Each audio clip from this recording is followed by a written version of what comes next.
So hi friends, welcome back to tea zone channel.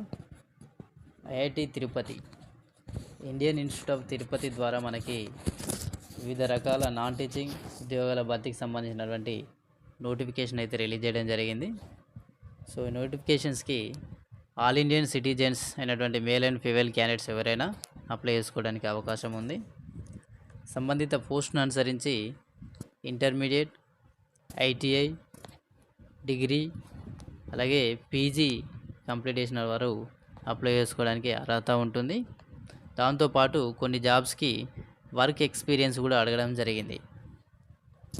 అలాగే ఈ notification సంబంధించి important dates కావచ్చు, సెలెక్షన్ ప్రాసెస్ కావచ్చు, ఏజ్ లిమిట్ కావచ్చు, ఎడ్యుకేషన్ క్వాలిఫికేషన్ కావచ్చు, తదితర వివరాలన్నీ ఈ వీడియో ద్వారా తెలుసుకున్నటువంటి ప్రయత్నం చేద్దాం. సో ఇక ఈ నోటిఫికేషన్ సంబంధించి అయితే చాలామందికి ఒక డౌట్ ఉంటుంది, ఇవి స్టేట్ గవర్నమెంట్ జాబ్సా లేదా సెంట్రల్ గవర్నమెంట్ జాబ్సా అని చెప్పేసి. సో మనకి ఐఐటీస్ అనేటివి దేశవ్యాప్తంగా ఉన్నటువంటి ప్రసిద్ధి చెందిన విద్యాలయాలు. ఇది 100% ఇవి సెంట్రల్ గవర్నమెంట్ జాబ్సే. బట్ మనకి జాబ్ లొకేషన్ వచ్చేసి ఆంధ్రప్రదేశ్లోని ఐఐటి తిరుపతిలో మనకి పోస్టింగ్ అనేది ఇవ్వడం జరుగుతూ ఉంది. ఇక నోటిఫికేషన్ వివరాలు గమనించినట్టయితే Indian institute of technology Tirupati ద్వారా ఈ నోటిఫికేషన్ అనేది అఫీషియల్గా రిలీజ్ చేయడం జరిగింది. సో మనకి వివిధ రకాల నాన్ టీచింగ్ పోస్టులను అయితే భర్తీ చేయడం జరుగుతూ ఉంది. సో పోస్టులను గమనించినట్టయితే మనకి student counsellor, Hindi translator, junior nursing officer, junior assistant, అలాగే జూనియర్ టెక్నీషియన్ అనే 5 రకాల జాబ్స్ సంబంధించి నోటిఫికేషన్ అయితే రిలీజ్ చేయడం జరిగింది. సో మనం నోటిఫికేషన్ సంబంధించినటువంటి ఇంపార్టెంట్ డేట్స్ గమనించినట్టయితే సో ఆన్లైన్లో అప్లై చేసుకోవడానికి మనకి 12th March 2024 నుంచి మనకి అప్లికేషన్ అనేది చేసుకోవడానికి అవకాశం ఉంది. అలాగే లాస్ట్ డేట్ గమనించినట్టయితే మనకి 11th April 2024 5 PM వరకు మనకి ఆన్లైన్లో అప్లై చేసుకోవడానికి అవకాశం ఉన్నది. సో అలాగే date of calculation age and experience గమనించినట్టయితే మనకి కట్ ఆఫ్ డేట్ వచ్చేసి మనకి 11th April 2024గా ఇవ్వడం జరిగింది. ఇంకా స్టూడెంట్ కౌన్సిలర్ సంబంధించినటువంటి పోస్ట్ సంబంధించిన శాలరీ డీటెయిల్స్ గమనించినట్టయితే మనకి పే లెవెల్ 10 కింద మనకి శాలరీ అనేది ఇవ్వడం జరుగుతుంది. బేసిక్ పేమెంట్ వచ్చేసి మనకి 56,100 నుంచి 1,77,500 వరకు ఉన్నది. ఇది ఓన్లీ బేసిక్ స్కేలే. ఇంకా ఇతర అలవెన్స్లు కలుపుకున్నట్టయితే దాదాపు మనకి బేసిక్స్ ఫస్ట్ శాలరీ మనకి జాయిన్ అయిన శాలరీ వచ్చేసి మనకి 80,000 వరకు ఉండేటువంటి అవకాశం ఉంటుంది. సో అలాగే ఇది గైడెన్స్ అండ్ కౌన్సిలింగ్ యూనిట్కి సంబంధించినటువంటి డిపార్ట్మెంట్లో ఈ జాబ్ అనేది ఫిల్ చేయడం జరుగుతూ ఉంది. ఇది గ్రూప్ ఏ కేటగిరీకి సంబంధించినటువంటి జాబ్. సో ఇక ఈ జాబ్ సంబంధించినటువంటి ఏజ్ లిమిట్ గమనించినట్టయితే 45 years వరకు ఉన్నటువంటి క్యాండిడేట్స్ ఎవరైనా ఈ జాబ్కి అప్లై చేసుకోవడానికి అవకాశం ఉంది. అలాగే హిందీ ట్రాన్స్లేటర్ పోస్ట్ సంబంధించినటువంటి పే స్కేల్ గమనించినట్టయితే 35,400 నుంచి 1,12,400 వరకు పే స్కేల్ అనేది ఉన్నది. సో ఈ జాబ్కి 35 years వరకు ఏజ్ లిమిట్ అనేది ఇవ్వడం జరిగింది. అలాగే అడ్మినిస్ట్రేటివ్ సంబంధించినటువంటి డిపార్ట్మెంట్లో ఈ జాబ్ని అయితే రిక్రూట్మెంట్ చేసుకోవడం జరుగుతుంది. హిందీ ట్రాన్స్లేటర్ కావచ్చు, జూనియర్ నర్సింగ్ ఆఫీసర్ పోస్ట్ కావచ్చు, అవన్నీ గ్రూప్ బి కేటగిరీకి సంబంధించినటువంటి పోస్టు. సో ఇక జూనియర్ నర్సింగ్ ఆఫీసర్ సంబంధించినటువంటి పోస్టు పే స్కేల్ గమనించినట్టయితే మనకి ఈక్వల్గా ఉన్నది హిందీ ట్రాన్స్లేటర్ లాగానే 35,400 నుంచి 1,12,400 వరకు పే స్కేల్ అయితే ఉండడం జరిగింది. సో ఇక ఏజ్ లిమిట్ కూడా దాదాపు సమానంగా ఉంది. 35 years వరకు ఉన్నటువంటి క్యాండిడేట్స్ ఎవరైనా ఈ జాబ్కి అప్లై చేసుకోవడానికి అవకాశం ఉంది. ఇది హెల్త్ కేర్ డిపార్ట్మెంట్కి సంబంధించినటువంటి పోస్ట్. ఇక జూనియర్ అసిస్టెంట్ పోస్ట్ గమనించినట్టయితే మనకి పే స్కేల్ వచ్చేసి 25,500 నుంచి 81,100 వరకు ఉండడం జరిగింది. సో ఇక ఈ పోస్ట్కి సంబంధించి ఏజ్ లిమిట్ మనకి 32 yearsగా నిర్ణయించడం జరిగింది. సో మనకి స్టార్టింగ్ శాలరీ 25,000 అంటే మనకి ఇంకా ఇతర అలవెన్స్ కలుపుకున్నట్టయితే 30+ మనకైతే ఈజీగా 30,000 పైన శాలరీ తీసుకున్నటువంటి అవకాశం ఉంటుంది. సో ఇక జూనియర్ టెక్నీషియన్ సంబంధించినటువంటి పోస్టు పే స్కేల్ కూడా దాదాపు ఈక్వల్గా జూనియర్ అసిస్టెంట్ పే స్కేల్ తోటి సమానంగా ఉంది. అలాగే ఏజ్ లిమిట్ కూడా మనకి 32 ఇయర్స్ వరకు నిర్ణయించడం జరిగింది. సో దీనికి సంబంధించి సివిల్ అండ్ ఎన్విరాన్మెంటల్ ఇంజనీరింగ్ సంబంధించిన డిపార్ట్మెంట్లో పోవచ్చు, సెంట్రల్ వర్క్షాప్ సంబంధించినటువంటి డిపార్ట్మెంట్లో పోవచ్చు ఈ పోస్ట్ని ఫిల్ చేసుకోవడం జరుగుతూ ఉంది. సో ఈ పోస్ట్ వచ్చేసి జూనియర్ అసిస్టెంట్ కావచ్చు, అలాగే జూనియర్ టెక్నీషియన్ పోస్ట్ వచ్చేసి మనకి గ్రూప్ సి కేటగిరీకి సంబంధించినటువంటి పోస్టులు.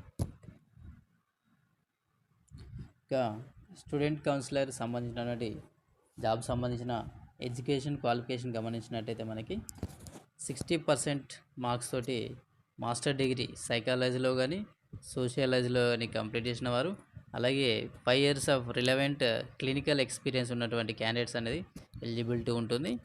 లేదా MPhil in clinical psychology 60% marks తోటి కంప్లీట్ చేసిన వారు, అలాగే 3 years ఎక్స్పీరియన్స్ ఉన్నటువంటి క్యాండిడేట్స్ ఎవరైనా ఈ జాబ్కి అప్లై చేసుకోవడానికి అవకాశం ఉంటుంది. అలాగే డిజైరబుల్ క్వాలిఫికేషన్ కూడా ఇవ్వడం జరిగింది. ఇక్కడ candidates with PhD MPhil will be prepared. So అలాగే have training counselling techniques and any other therapeutic module అని చెప్పేసి ఇవ్వడం జరిగింది. సో ఈ కౌన్సిలింగ్ సంబంధించినటువంటి ఎక్స్పీరియన్స్ ఉన్నటువంటి క్యాండిడేట్స్కి అయితే ఈ జాబ్ అప్లై చేసుకోవడానికి అవకాశం ఉంటుంది. సో ఇక Hindi translator, so master degree complete చేసినటువంటి వాళ్ళు ఈ జాబ్స్కి అప్లై చేసుకోవడానికి అవకాశం ఉంటుంది. సో హిందీ లేదా ఇంగ్లీష్ సబ్జెక్ట్ కంపల్సరీగా ఉండాలి పీజీలో. సో వారు మాత్రమే అప్లై చేసుకోవడానికి అవకాశం ఉంటుంది. సో ఇక జూనియర్ నర్సింగ్ ఆఫీసర్ పోస్ట్ గమనించినట్టయితే ఇంటర్మీడియట్ కంప్లీట్ చేసినటువంటి క్యాండిడేట్స్, అలాగే నర్సింగ్ సంబంధించినటువంటి 3 years course in general nursing and mid wife with first division are equivalent grade, లేదా 3 years of relevant experience in government కావచ్చు, సెమీ గవర్నమెంట్లో ఆర్ సెంట్రల్ ఆటోనమస్ సంబంధించినటువంటి ఇన్స్టిట్యూట్లో మనకి 3 years వర్క్ ఎక్స్పీరియన్స్ ఉన్నటువంటి క్యాండిడేట్స్ ఎవరైనా అప్లై చేసుకోవడానికి అవకాశం ఉంది.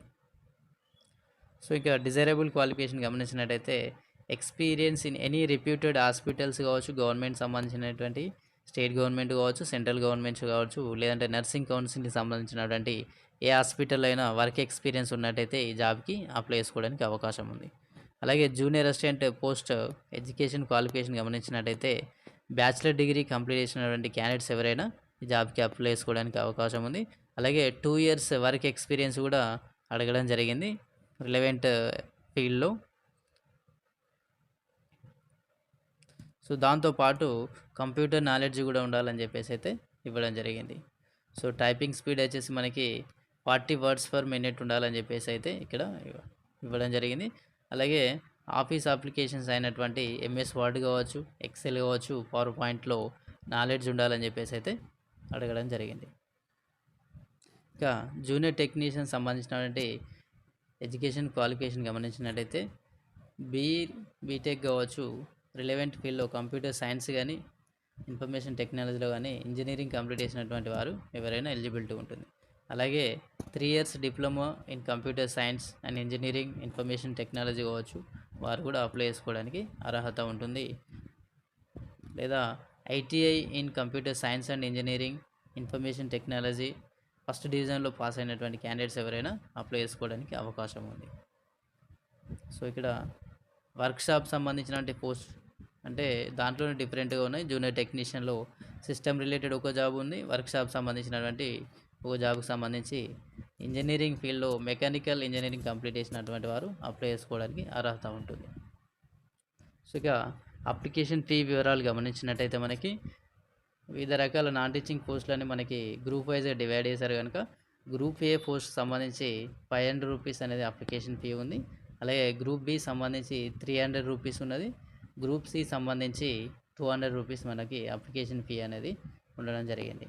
సో ఇక్కడ ఇంపార్టెంట్ నోట్ ఏంటంటే మనకి ఎక్స్ సర్వీస్ మెన్ కావచ్చు, ఎస్సీ కావచ్చు, ఎస్టీ క్యాండిడేట్స్ కావచ్చు, అలాగే ఫిమేల్ క్యాండిడేట్స్కి, ఫిజికల్ డిసేబుల్డ్ క్యాండిడేట్స్కి ఫీ ఎక్సెంప్షన్ అనేది ఇవ్వడం జరిగింది. ఇంకా సెలక్షన్ ప్రాసెస్ గమనించినట్టయితే మనకి గ్రూప్ ఏ పోస్ట్ సంబంధించి స్క్రీనింగ్ టెస్ట్ మరియు ఇంటర్వ్యూ కండక్ట్ చేయడం ద్వారా సెలక్షన్ ప్రాసెస్ అనేది కంప్లీట్ చేయడం జరుగుతూ ఉంది. అలాగే గ్రూప్ బి మరియు సి సంబంధించినటువంటి పోస్టులకి ఆబ్జెక్టివ్ బేస్డ్ టెస్ట్ కండక్ట్ చేస్తూ ఉంటారు. అలాగే రిటర్న్ టెస్ట్, అవసరమైన పోస్ట్కి స్కిల్ టెస్ట్ మరియు ట్రేడ్ టెస్ట్ అనేది కండక్ట్ చేయడం ద్వారా రిక్రూట్మెంట్ ప్రాసెస్ అయితే చేయడం జరుగుతూ ఉంది. సో ఇక మనకి కంప్లీట్గా ఇది ఆన్లైన్లో అప్లై చేసుకోవాల్సి ఉంటుంది. అలాగే పేమెంట్ కూడా ఆన్లైన్లో పే చేయాల్సి ఉంటుంది.